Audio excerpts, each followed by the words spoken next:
1960년 3월 15일. 아, 이게 그날인가? 3.15? 네, 그렇습니다. 3.15 하면 1960년 3월 15일 날 단군 이래 최대의 부정선거, 3.15 부정선거가 그쵸. 있었던 날입니다.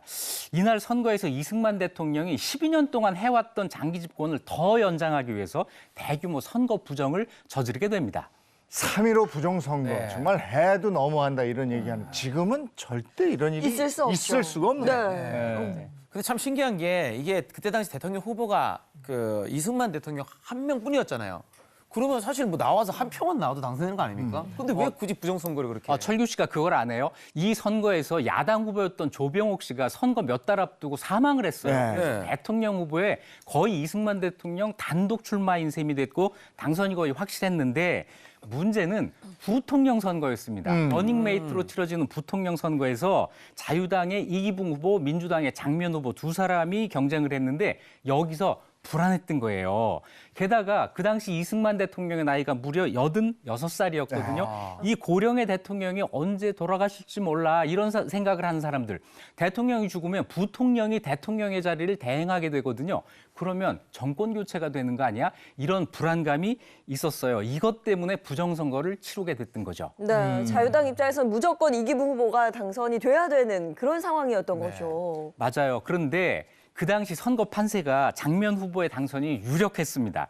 4년 전 선거에서도 똑같은 일이 있었어요. 그때도 야당의 신익희 후보가 선거 전에 사망하는 바람에 이승만 대통령이 아주 쉽게 당선이 됐지만 부통령 선거에서는 야당의 장면 후보가 당선이 돼서 대통령 자유당, 부통령 민주당 이런 체제가 실제로 있은 적이 있거든요. 그래서 여당이던 자유당의 발등에 불이 떨어져서 각종 부정을 저지르게 되는데 당시 내무부 장관, 최인규 장관이 각 지방의 시장, 군수, 경찰서장들 다 모아놓고 사표를 미리 받았다고 해요. 사표를 받아놓고는 부정선거에 협력하지 않거나 또 만일 선거 결과가 좋지 않으면 전부 파면시키겠다. 이렇게 통고를 아주 드러내놓고 이 선거 개입을 했다는 겁니다. 정말 상상 초월의 부정선거가 뭐 다방면으로 벌어진 건데 이게 뭐 부정선거 종합 세트 뭐 이렇게 얘기를 한다면서요. 네. 일단 선거 시작도 안 했는데 투표함이 차 있었어요. 40% 사전 말이 안 투표. 되죠. 네, 정말 말도 안 나머지 되네. 60% 가지고 이제 서로 경쟁을 하는 겁니다. 이거 시작에 불과했어요. 동행 투표. 마을마다 3인조, 5인조 이렇게 조를 짜가지고 마을에서부터 투표소까지 같이 가게 하는 겁니다. 그러면서 조장이 계속 자유당 후보를 찍어야 된다고 계속 이야기를 하고 감시까지 해요. 감시하고. 서로 감시하고 정치 깡패들 동원해가지고 참관인까지 제대로 일을 못하게 합니다. 야당 참관인은 이런저런 핑계를 대가지고 일찌감치 쫓아내요. 사망한 사람도 명부에 있었고 야. 사망한 사람들의 투표지는 예외 없이 자유당이 자유당. 찍혀 있었어요. 야, 참 아니 근데 이렇게 대놓고 하면서 옆에서 감시까지 하고는 사실 뭐 아무것도 못 하잖아요. 그렇죠. 그렇게 심하게 했는데 이 정도면은 사실 개표 때도 정말 심하게 했을 것 같거든요. 그러겠네. 그러면 정말 동원되지 않은 방법이 없습니다.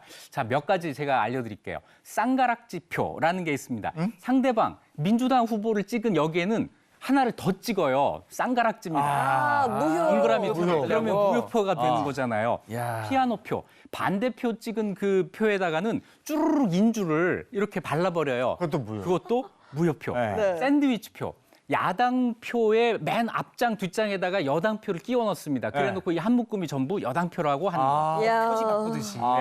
그다음에 올빼미표. 투표 개표할 때 불을 꺼요. 깜깜하게 만든 다음에 거기서 자유당 표 밀어넣기, 상대방 표 훔치기. 뭐 이것 말고도 투표함 바꿔치기, 검표 안 하고 자유당 표로 집계하기 온갖 방법이 총동원됩니다. 아니 이런 식으로 하다 보면 득표율이 뭐 100%였을 것 같은데요? 100%를 넘어요. 넘어요. 개표가 야, 이게 뭐예요, 이게? 계산을 좀 잘하지, 이거를. 개표가 시작되니까 이승만, 이기붕 후보표가 와, 말도 안 돼. 99%까지 육박하는 지역이 나와요. 야. 어떤 지역은 유권자수보다 더 많이 나와요. 100%를 넘은 거죠.